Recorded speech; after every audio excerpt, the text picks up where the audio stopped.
Hello friends, welcome to my channel Sushant. Today we are at the next topic, that is analysis of a complex position, but we have got an analytical endgame here which is somewhat complicated in nature. Basically it's an imbalanced endgame. The material is in white's favor. White has got an extra pawn here, but his pawns are doubled. Black has some pluses, a closed position against the bishop, and the knight is looking really well placed on c5. Black would like to reach a rook endgame with knight into d3 now or later. One of the ideas could be to take knight d3, kd3 and either go kc5 or rook e7 and penetrate the rook, or either e4 or e2. So this position looks like there is decent play for black. In fact, in some cases black might become better also. White is trying to take advantage of his g5 and f4 pawns, and he looks to destroy this pawn chain here. So white has some space on the king side, and soon the position becomes really tactical in nature. It's white to play. What will you do as white?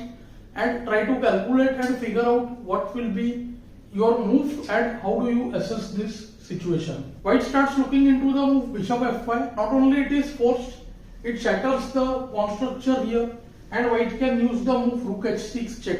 Precise calculation is required. Let's look into the line bishop f5, g takes f5. When the idea is clear after the move rook h6. If you missed the move rook h6, then the whole point is only missed. Now see, white will have two pawns for the bishop, but what will happen? The king will like to enter from e5. Black has two different ways to continue. One is k c7, other is k e7. After the move king c7, white plays rook h7, kc8, and here the precise move g6 leads to win. The point was that if rook b7, then the knight can guard the g8 square. Okay, either after kb7, g6, knight d7 followed by knight f6. So now comes g6, and this time the knight falls short. Firstly rook h7, gh7 is losing on the spot. After knight d7, g7, knight f6, rook h8 check, king has to move upwards, and now see comes rook f8, and this position is on the spot losing for black. After the somewhat better k e7, there is rook h7 check, king f8, king now takes control of the g file and handles the pawn. Still there is rook takes b7, knight takes b7, k e5. Black tries to generate play with knight a5, but even here after king takes f5, knight c4, k e6, we see that white's three passed pawns are really dangerous. White has a simple plan. He will go d6 and then g6 and deflect the king away. Knight can be given up only for one pawn. So white should win the game very easily. In this position, we truly see the imbalanced power of the bishop over knight. See, the bishop turns out to be stronger here, but things could have really gone other way around also had white not found the move bishop f5. Now other point here is that it's not forced to take gf5. That is why it has become an analytical position. See, the moves are by no means forced. Black has the move rook f7. This is a typical master game where both have to play their moves precisely. Now the first problem, if the bishop moves, then rook f4 would be checked and white will lose all his advantage. So white had to foresee the move after rook f7, rook b1. So all this calculation was necessary. Now see, after rook takes f5, there is just rook b6 check, king moves d7, c7, then just king c5, and white is winning. Main move is kc7. This is what black played. After the move knight a4, white has to play bishop e4, stopping rook f4 check. Now rook takes f4, and here comes another good move, rook b4. The knight is attacked, and if knight moves, then rook b6 check.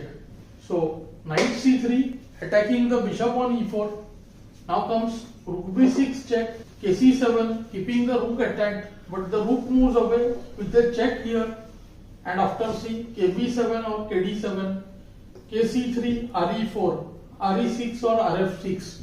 lead to an easy winning position for white. So this position we can make out is easily winning. Even if black had played king to d7, so that rook e6 won't be possible, then also rook f6 and this position is winning for white. Let's go to the main game now. Now another precise move is required, that is d6 check. This move was absolutely necessary, otherwise black would have just kept the position blocked. The knights play well in a closed position. For example, see if be4, there would have been the move rook f4, when we see white's winning chances would almost be reduced. After d6 check, black's hopes are shattered now. There is nothing much. Let's see, if king c6, then there is bishop e4 check, knight takes e4, king takes e4, kd6, then just rook b6 winning. And if rook d7, then ke5.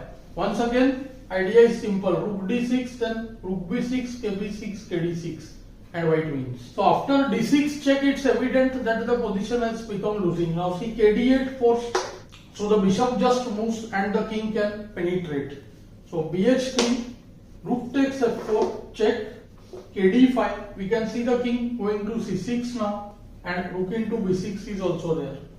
So nd7 almost forced rook a1. It's game over. Now the threat is rook a8 check.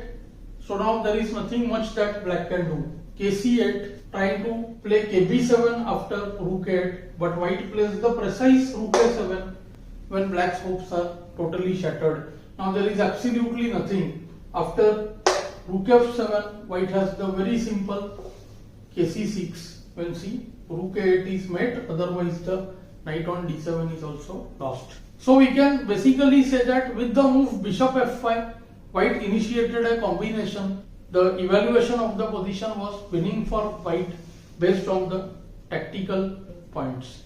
I hope you enjoyed the lesson. Do let me know in the comments below. Thanks for your time.